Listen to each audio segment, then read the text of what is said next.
जय शिवराय. गंगापूर तालुक्यातील सर्व मराठा बांधवांना अत्यंत तातडीचा आणि महत्त्वाचा संदेश. आत्ताच गंगापूर तालुक्यातील मराठा बांधवांची बैठक संपन्न झाली आणि या ठिकाणी सगळ्यांचं मत जाणून घेऊन असं ठरलं की प्रत्येक गावागावामध्ये आपल्याला दुचाकी आणि चारचाकी रॅली काढायची. कशासाठी? तर 29 ऑगस्टला संघर्ष योद्धा मनोज जरांगे पाटील यांनी जे शेवटचं आमरण उपोषण पुकारलेलं आहे त्याला आपल्याला समर्थनार्थ त्या ठिकाणी जायचं आहे. कारण आता जातीवर वेळ आलेली आहे.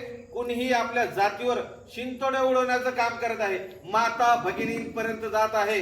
अहो, आपल्या लेकरा बाळांच्या उद्धारासाठी, कल्याणासाठी सगळ्यांनी आंतरवाली सराटी या ठिकाणी 29 ऑगस्टला यायचं आहे. आणि येत्या 2 ते 3 दिवसात आम्ही तुम्हाला रूट दाखवतो. त्या रूटवर आम्ही सर्वजण दुचाकी आणि चारचाकी घेऊन तुम्हाला निमंत्रण देण्यासाठी येत आहे.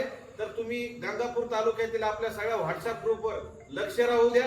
हे तुम्हाला तात्काळ मेसेज देतील आणि त्या पद्धतीने 2-3 दिवसात आपल्याला 2-3 दिवसात आपल्यापर्यंत रूट येईल. अजून एक महत्वाचा सल्ला आहे. महाराष्ट्रातील जेवढे समाज बांधव हा व्हिडिओ बघतायत, प्रत्येक गावागावात ही ठिणगी, मराठा आरक्षणाची ठिणगी, मनोज जरांगे पाटलांच्या मावळ्यांची ठिणगी ही पेटलेली आहे. गंगापूर तालुका बघताय, असं प्रत्येक तालुक्यात गावागावात वाड्या वस्त्यांवर हे रान पेटलं जात आहे. सरकार मायबापला विनंती आहे, येत्या 29 ऑगस्टच्या अगोदर मनोज जरांगे पाटील यांच्या ज्या मागण्या आहेत त्या जर मान्य झाल्या नाही तर मनोज दादा देतील तो आदेश मराठे शिरसावंत समजून जो आदेश देतील. मग मनोज दादा म्हणले मुंबईला जायचं तर मुंबईला जाणार. मनोज दादा म्हणले दिल्लीला जायचं, दिल्लीला जाणार. मनोज दादा म्हणले पाकिस्तानवर हमला करायचा.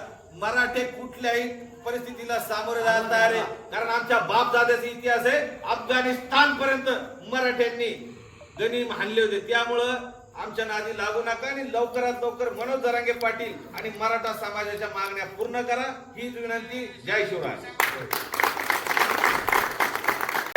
हम सब जाएंगे, मनोज दादा तुम आगे बढ़ो, हम तुम्हारे साथ हैं. कोण म्हणतं देत नाही. घेतल्याशिवाय